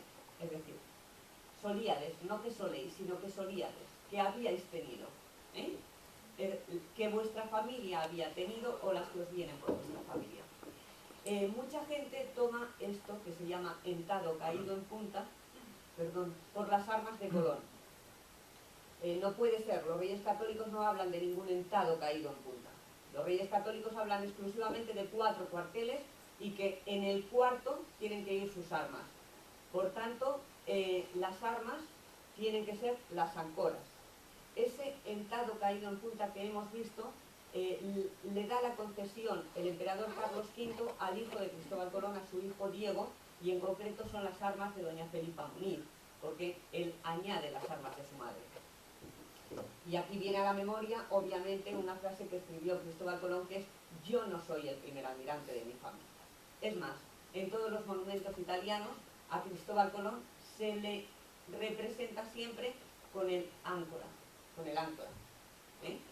Y el áncora es un emblema antiquísimo, no es un emblema de la época de Colón, es un emblema que, como ustedes pueden ver, ya procede de la época de los primeros años del cristianismo. Estamos hablando de los primeros 100 años del cristianismo. Aquí tenemos los 2 peces con el áncora de la familia Liciana. Recuerden, Massa de Liciana, son los Massa de Lizana que se instalan en España. El áncora, era el emblema personal del rey Alejandro Janeo. Aquí tenemos la moneda con su emblema personal, con el áncora. Y este emblema vuelve a ser utilizado por un gran navegante de la casa de Massa, de la casa de Massa Terrarosa, o Terrarruda, Alejandro Janeo. Gran navegante que de alguna forma continúa con la empresa de Cristóbal Colón y al que le debemos en su viaje de exploración, se le debe la posterior apertura del Canal de Panamá, la gran obsesión de Cristóbal Colón corriendo arriba y abajo buscando una entrada que pasara al otro. Bien, el ancla continúa obviamente en los dinteles de la puerta de la casa que había pertenecido a los Piccolomini de Sena en Carloforte. Carloforte es la isla de San Pedro que Colón menciona en sus escritos. Isla de San Pedro, que curiosamente en la actualidad es reivindicada por la República de Génova y constituye las 68 comunes de la provincia de Génova. Actualmente se llama Carroforte. O sea, así como han ido pasando las dominaciones, han ido cambiándose los nombres, pero es lo mismo. La lengua que se habla en este lugar es el ligú. Y también encontramos el áncora en la casa que los Piccolomini tenían en Alguero, casa que posteriormente hacen miembros de la familia Piccolomini, en la casa que tenían en Alguero. Pero en los escudos más antiguos de la Casa Colón encontramos un detalle importantísimo en heráldica. Las armas de su familia se hallaban boca abajo. Esto significa que tenían excusón de infamia. Había dos formas de hacer el excusón de infamia. En las imágenes que no se podían dar la vuelta, generalmente se ponía un rombo. Y en las imágenes que tenían arriba y abajo, se les daba la vuelta. Y esto implica que las armas estaban degradadas por lesa majestad, por una sentencia de lesa majestad. Hoy lo llamaríamos por traición al rey, pero este es el lenguaje que hay. De hecho, Cristóbal Colón jamás exhibió su escudo, pese a que tenía todos los permisos para hacerlo. Y sus herederos, con orden en su mayorazgo de Cristóbal Colón de no retener ya ninguna cosa más de ellas, es decir, que las utilizaran como fuera, que no tenía nada que avergonzarse él, o sea, que la vergüenza no era para él, sino para quien estaba manteniendo eso, que utilicen esas armas. En el momento que la familia Colón empieza a exhibir sus armas, el emperador Carlos V se apresura a rehabilitarles a perpetuidad las armas. Y en ese momento ya pueden colgar las armas hacia arriba. Y así es como las vemos correctamente colgadas en los monumentos que se hacen en honor de Colón. Pero esto es posterior a Hernando Colón. Hernando Colón le molesta de tal manera esa brisura de infamia en el escudo que corta por lo sano y elimina las armas de su padre, las armas de la familia de su padre, del escudo que se pone sobre su tumba en la Catedral de Sevilla. Aquí pueden verlo. Simplemente 3 cuarteles. La conquista de su padre y las armas de Castilla y de León. Bien. En Cerdeña, en todo el siglo XV, únicamente se emitió una sentencia de felonía y lesa majestad. Fue la recaída en Leonardo Alagón y en Juan de Sena Piccolomini, el vizconde de Sanlúri y el juez de Arborea. Curiosamente, los sahoneses, propietarios de los únicos feudos que le faltaban por anexionar al rey Juan II de Aragón para dominar la anexión de Cerdeña. Es importantísimo porque Juan de Sena Piccolomini es descendiente de Pedro Piccolomini, aquí pueden verlo. Cristóbal Colón hace referencia a que no es el único almirante de su familia. En la casa Piccolomini solo ha habido 2 grandes almirantes, uno que es Antonio Piccolomini y su nieto Juan, que es discutible si puede llamársele almirante o no, porque no llegó a hacerse la investigación. Juan era hijo de Pedro y Antonio de Sena Piccolomini solamente tenía 2 hijos, Pedro y Salvador. Había tenido otro anterior, pero se había muerto niño, y la otra es una mujer, Isabela, que se casa con don Ángelo Zatriles. Ambos hermanos, tanto don Pedro como don Salvador, se casan con 2 hermanas, las 2 hijas del conde de Sástago de Zaragoza, Marquesa e Isabela. Pedro se casa con Marquesa y Salvador se casa con Isabela. De Pedro no hay nada que discutir, es el primogénito y su genealogía está analizada por el derecho, por el revés, por arriba, por abajo, y no hay ningún Cristóbal Colón ni nadie que pueda confundirse con él. Ahora bien, en el testamento de Salvador Piccolomini encontramos que hace referencia a 3 hijos varones que han tenido que irse de Cerdeña durante los conflictos por la anexión de Arborea. No da los nombres, probablemente para protegerlos, pero sí dice que continúan vivos, pero que deja la herencia, obligado por el derecho aragonés, tiene que nombrarlos para poder dejar la herencia a su hija y a los descendientes de su hija. ¿Podía ser este Salvador e Isabela los padres de Cristóbal Colón? Esos tres nombres, esos tres huecos que faltan, ¿podían ser Cristóbal, Bartolomé y Diego? Pues podían ser, porque desde luego quien no es Cristóbal Colón es el Cristóbal Colombo que dicen los genoveses, el hijo de Domingo Colombo y Susana Fontana Rosa. Ese sí que no puede serlo de ninguna de las maneras, ¿eh? Y no puede serlo porque para defender una tesis muy forzada, como que Colón ha nacido en la ciudad de Génova, se han guardado este documento que por fortuna publicó el periódico ABC en 1931. Es un documento escrito de puño y letra por el conde Borromeo, en el que dice, concretamente aquí, diré todavía, ser Colón, equivalente a Colombo, por lo que habiéndose descubierto que vive en Génova un tal Cristóbal Colombo Canajosa, hijo de Domingo y de Susana Fontana Rosa, no se debe confundir con el navegante de las Indias Occidentales. Esto está escrito, según la confesión que le hace Pedro Mártir de Anglería, tesorero de los Reyes Católicos, en Bérgamo en 1494. O sea, que todo el resto de la tesis genovesa no tiene ninguna validez. Pero fíjense qué curioso, Cristóbal Colón, el primer lugar que descubrió, lo denomina, aquí lo tenemos, el primer punto del Nuevo Mundo en que pisa tierra, lo denomina ese Salvador. Ojo, no significa San Salvador, luego se ha abreviado y se ha hecho San Salvador, no, significa solar de Salvador. Ese punto en un mapa, en el siglo XV, se significaba solar o lugar de Salvador. Y fíjense qué curioso más todavía, la primera ciudad que Cristóbal Colón funda en el Nuevo Mundo, en la isla española, buen conocedor de todo el proceso de unificación española era Cristóbal Colón. Esto no se hubiera atrevido nadie a hacerlo en la península, ponerle el nombre de Española a un lugar, cuando se hablaba de las Españas con mucha precaución. Lo llaman Isabela. Es una acción únicamente propia de un hijo y mucho más cuando este hijo era tan consciente como lo era Cristóbal Colón de los gravísimos problemas que habían pasado sus padres, tal y como puede constatarse en la correspondencia que mantienen tanto Salvador de Sena como Isabela Alagón con el rey Fernando el Católico.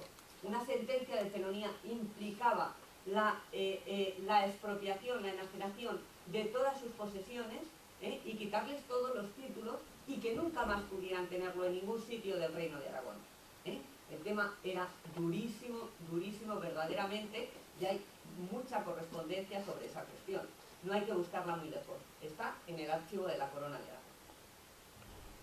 En el mismo sentido actúa Diego, el hijo de don Cristóbal Colón, su primogénito. Él, a la capital de sus estados, recuerden que hace un trato finalmente con el emperador Carlos V, por el que le deja exclusivamente la isla de Jamaica y el ducado de Veragua, el marquesado de Jamaica y el ducado de Veragua. En su feudo, en su territorio, Diego Colón solamente funda una ciudad, porque la ciudad de Sevilla ya estaba fundada, y exclusivamente funda la ciudad de Oristán para que fuera la capital de sus estados. Como detalle curioso, a Sevilla le añade Sevilla del Oro, es decir, Sevilla Doria, y Oristán, el nombre del marquesado de Oristán y la capital del juzgado de Arbórea, el título que le hacía soberana, el mismo nombre que tenía los feudos, los estados de sus antepasados en la isla de Cerdeña. Oristán es la capital de un reino perdido y una ciudad que Diego Colón, recordemos que nace en Portugal y que toda su vida las miras las tiene puestas en el Atlántico y nunca ha pisado el Mediterráneo. La vida de Diego Colón sí que se conoce perfectamente. Le pone a la capital de sus estados Oristán. Oristán, la ciudad que conoció la primera constitución del mundo, llamada Carta de Logu, y fue promulgada por una mujer. Yo le tengo una enorme simpatía, es la jueza Eleonora de Arbórea, una gran mujer. Eleonora de Arbórea se casó con Brancaleone Doria, de los jueces de Torres, y tuvieron un sobrino que fue finalmente el depositario de sus estados, que fue Leonardo Aragón, a quien se le titulaba en Aragón Marqués de Boceano, y que era hermano de la madre de Cristóbal Colón. El padre de don Leonardo y de la madre de Cristóbal Colón, es decir, el abuelo de Colón, era señor de Sástago, Pina, Calanda y Mistreta. También era comendador de Alcañiz por la Orden de Calatrava. Y este parentesco une directamente, pero directísimamente, a Cristóbal Colón con la ciudad de Caspe y con el hecho más importante de la historia de Aragón, el compromiso. La ruina de los antepasados de Colón, precisamente, proviene de la parcialidad que apoyaron aquí, en Caspe, en el compromiso. Caspe era el lugar idóneo, desde luego, para celebrar este tratado. Su prestigio le venía de ser una ciudad que era posesión de la Orden del Hospital de San Juan de Jerusalén y del gran humanista que he citado antes, Juan Fernández de Heredia. En la actualidad esta orden es conocida como Orden de Malta y es la orden de caballería más importante que existe, junto con la del Santo Sepulcro. En Caspe se reunieron en busca de un soberano para la corona 3 compromisarios de Aragón, 3 de Cataluña y 3 de Valencia. No voy a profundizar en el tema del compromiso, que está muy bien estudiado, que está muy bien explicado y que nos llevaría mucho más tiempo del que en este momento hay. Pero el compromiso de Caspe vino motivado por la muerte del rey Martín I el Humano, el último rey de la dinastía de los condes de Barcelona. El rey Martín I el Humano únicamente tenía un hijo, que era el heredero de la corona. Este hijo, llamado Martín el Joven, que era rey de Sicilia, decide en un momento determinado dirigirse a Cerdeña para conquistar una vez más la conquista de la isla, o sea, para intentar conquistar la isla una vez más. Llevaban pues 200 años así los reyes de Aragón.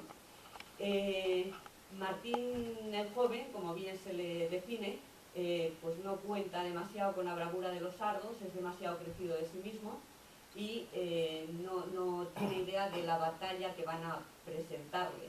Los sardos es un pueblo muy celoso de lo suyo, tanto de su paz como de su territorio. Estoy pasando unas imágenes para que vean, porque es un sitio maravilloso y aparte un sitio donde yo creo que han guardado de una forma mucho mejor que nosotros muchas de las costumbres aragonesas y de los símbolos y los signos que nos han diferenciado a los aragoneses.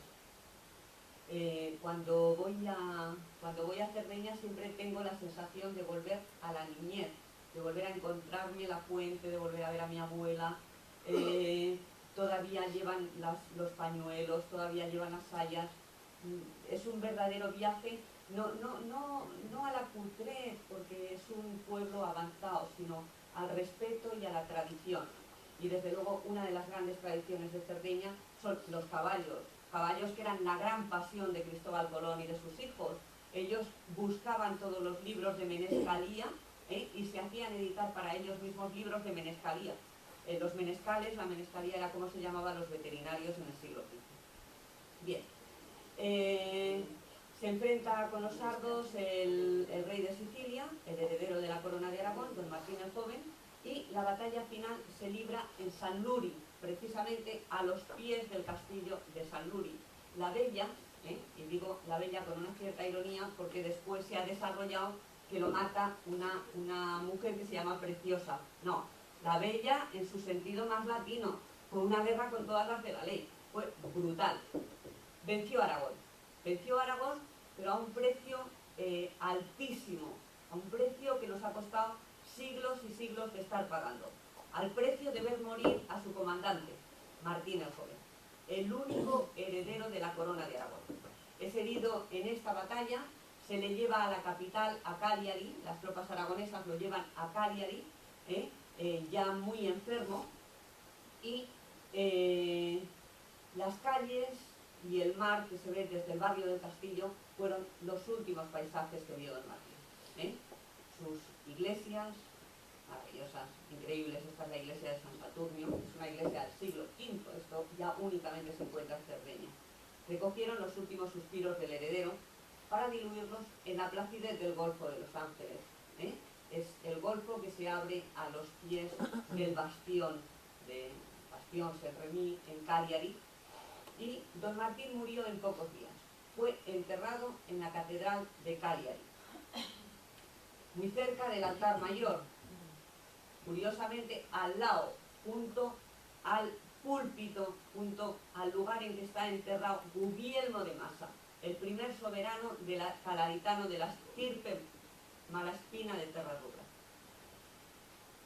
Se construyó para guardar sus restos un magnífico mausoleo, posiblemente el más bonito de toda Cerdeña, de estilo sardo, realizado con mármoles preciosos.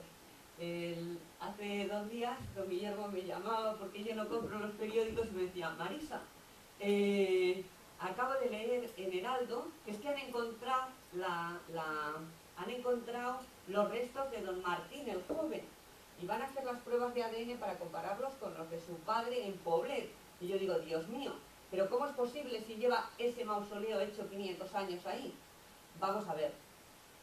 A mí hay un punto que sí me gustaría dejar muy claro.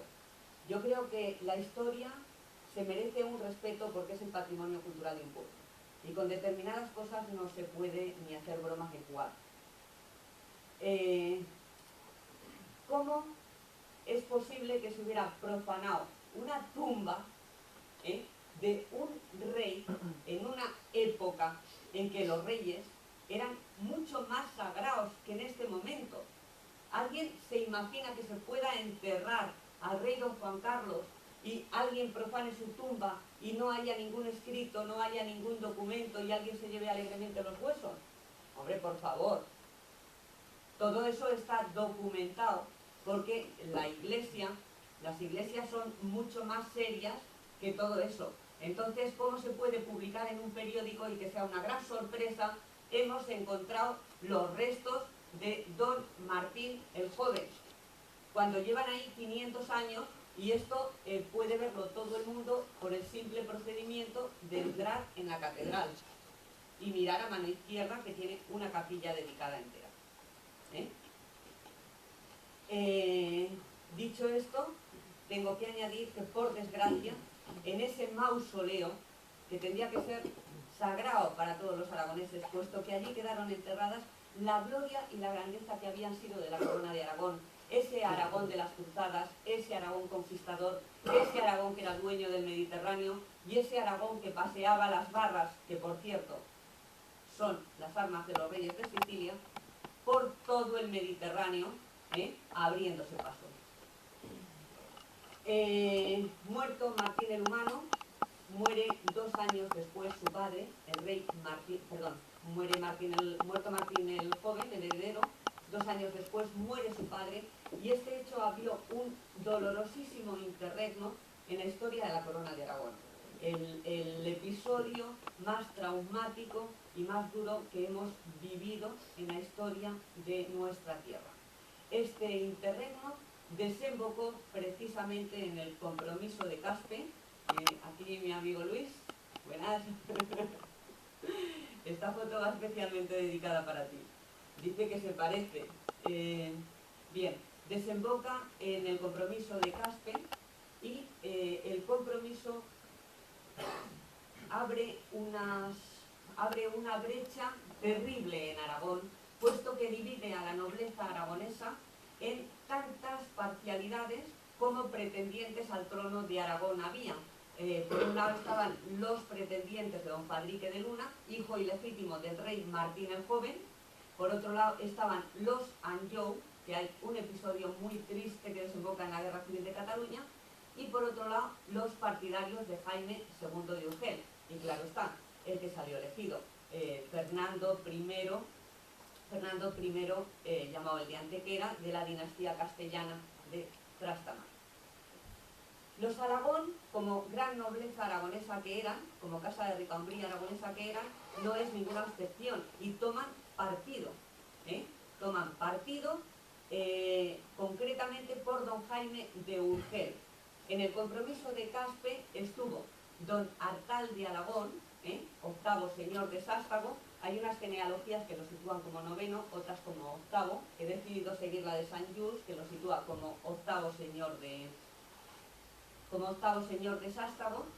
Es por un detalle porque algunos toman desde el punto de partida el padre del Artal de Aragón que conquista el reino de Valencia. Los Alagón son los conquistadores del reino de Valencia para la corona de Aragón y otros toman al primero, al conquistador.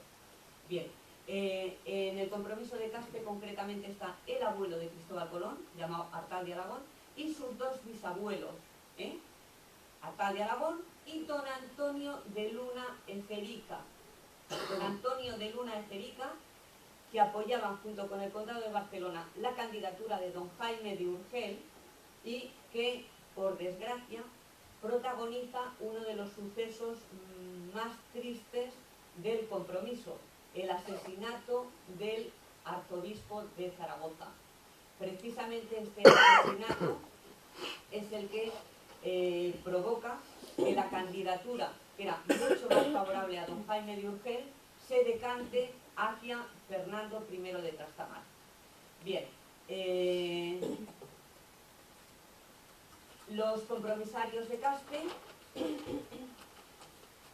los compromisarios terminan decantándose por Fernando I de Antequera y se siguen produciendo luchas. Me refiero que no fue automático el decir ya tenemos un pretendiente y aquí se han acabado las luchas entre los partidarios. Mientras se estaba coronando a don Fernando en la Seo de Zaragoza y se estaban celebrando los banquetes y los actos propios de la investidura de un rey en el Palacio de la Aljafería, que era la residencia oficial de los reyes de Aragón, continuaban las peleas y la cuestión terminó con un prematuro envenenamiento de don Fadrique de Sicilia, murió extrañamente envenenado durante la mocedad y terminó con una acusación de lesa majestad contra don Jaime de Urgel, el otro pretendiente, que fue enterrado, fue hecho prisionero y enterrado en el castillo de Játiva. Esta es su tumba. Curiosamente, los descendientes de los Alagón y los Luna, no la rama del Papa Benedicto, sino la rama de don Antonio de Luna Ejerica, terminan también acusados de felonía y lesa majestad y terminan prisioneros y muertos en el castillo de Játiva, junto al yerno de don Leonardo Alagón, que era el descendiente directo, que es Juan de Senapícolomía. El rey Juan II de Aragón, nieto de Fernando de Antequera, termina 70 años después del compromiso con esa venganza que inician, con esa lucha que inician los Trastámara para limpiarse el camino hacia el trono y asentarlo.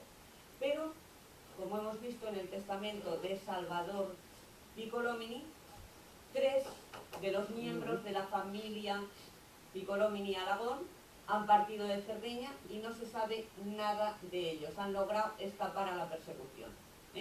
Las ironías del destino, que las históricas son tan grandes como las que cualquiera encontramos cada día en nuestra vida, obligaron a Fernando el Católico, hijo de Juan II de Aragón, a negociar con estos huidos precisamente para salvar sus propios estados, amenazados por Francia. Aunque hay que decir que la verdadera beneficiada del trato sería la reina Isabel I de Castilla. No por su gusto. No puede acusarse a la reina Isabel I de haber querido esto, no lo hubiera querido nunca. El hecho vino propiciado porque Fernando el Católico y Isabel de Castilla únicamente tenían un hijo, que era el que tenía que proceder a esa unificación de España, que era el príncipe don Juan de Aragón y Castilla, que muere prematuramente y rompe ese trato en el que se había hecho con Colón, en el que lógicamente se podía hacer todo el proceso descubridor en nombre de Castilla, porque al final el heredero sería el mismo que el que iba a heredar Aragón. Por desgracia, el destino jugó una mala pasada y con la muerte del heredero se crea una situación terrible en España que rompe todo el proceso, y es que en Aragón la ley sálica no permitía que reinaran las mujeres, mientras que sí podían hacerlo en Castilla. Esto es la quiebra total de la negociación que ha hecho Fernando el Católico y Cristóbal Colón, y el motivo de que Cristóbal Colón en el año 1500 volviese cargado de cadenas a España, y que el tema del descubrimiento terminara con este mal sabor de boca en unos tratos que se habían hecho con mucho cuidado y que hubieran supuesto pues, la grandeza, sobre todo para Aragón. Hubieran hecho un gran rey a Fernando el Católico, que no hubiera quedado a la sombra de Isabel la Católica, y por supuesto hubieran puesto a su sitio a Colón. Nunca es tarde para hacerlo, y yo creo que es obligación de todos los aragoneses defender nuestra historia, que al fin y al cabo es nuestra riqueza y nuestro patrimonio cultural. Y quedo a disposición de todos ustedes para cualquier cosa que necesiten.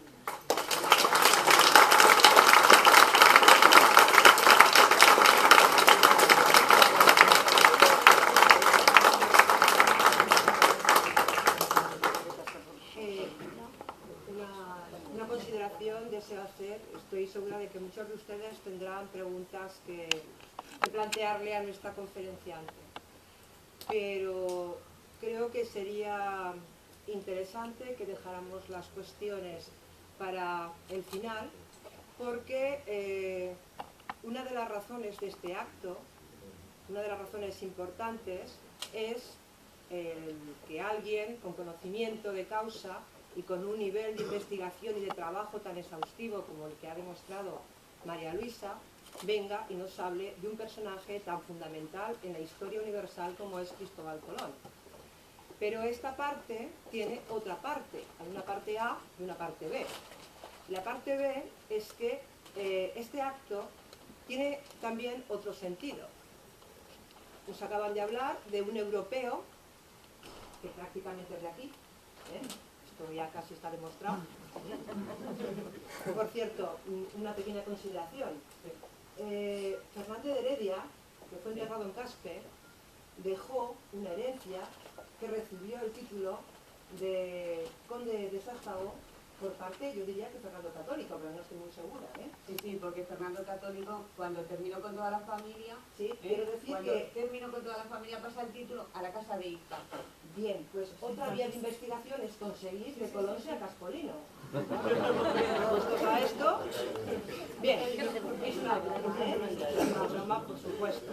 Bien, pues la otra parte, ya hemos hablado de este europeo, sea donde sea, que va a eso que llamaremos América, muy injustamente, por cierto, desde mi punto de vista, eso tenía que ser Polonia. Es hablar de un convecino nuestro al que estoy segurísima de que todo el mundo queremos muchísimo. Y que es, aunque lo tiene muy disimulado, aunque hable como habla, nuestro amigo, nuestro compañero tan querido Manuel Garcés. Yo creo que...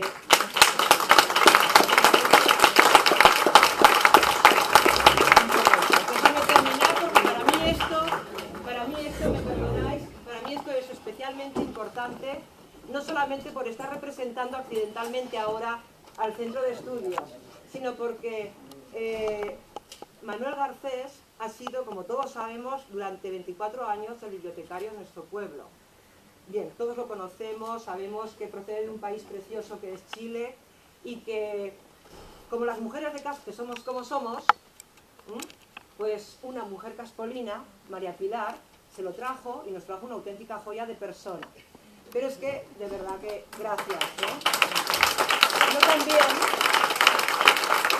voy a ser muy breve, voy a cortar, pero es que estoy especialmente emocionada, porque yo además de como representante del CECBAC, dedicado este acto a nuestro bibliotecario, porque tú serás siempre el bibliotecario de Caspe, quiero hablar en nombre de muchos profesores del instituto que cuando hemos tenido algún problema o alguna duda le hemos dicho a un alumno, pues vas a la biblioteca y le dices al señor Garcés que aquel libro que tiene unas tapas verdes y resulta que el chico vuelve con el libro y vuelve diciendo, pues sí, me lo ha encontrado, me lo ha dado, me lo ha ofrecido. ¿Cuántas fotocopias has podido hacer a lo largo de estos últimos años, por lo menos por mi culpa, de busca en el Madoz la voz de Caspe Cipriana Favara? Bueno, para mí esto es muy importante porque ha sido tan cariñoso, tan amable, tan generoso con su tiempo, que en fin, pues eso, que será siempre el bibliotecario y el amigo de todos los que vivimos en este pueblo. Y muchísimas gracias, Manuel, y gracias, Pilar.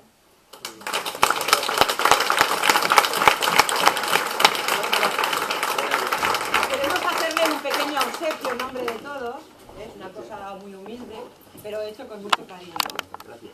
Gracias a ti. Se me pone la piel de gallina, que no sé qué decir, porque no sabía de esto. Gracias. Gracias. Y a mí me parece precioso que un descendiente del almirante a un americano, bueno, un poco americano.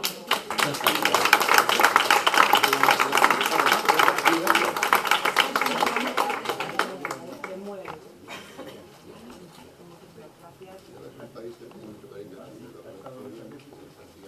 Creo que les podemos dejar un rato.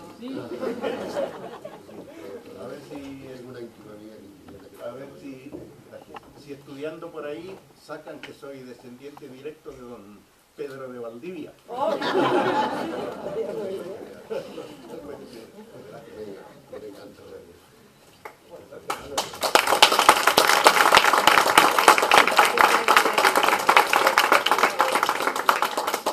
Buenas tardes y gracias. Bueno, y si alguno de ustedes tiene alguna cuestión que plantear, pues aquí está Marisa para respondernos a lo que corresponda. Quizás se ha hecho muy tarde, ¿cómo lo veis? Bueno, pues, No, pero vamos, yo no tengo ningún problema.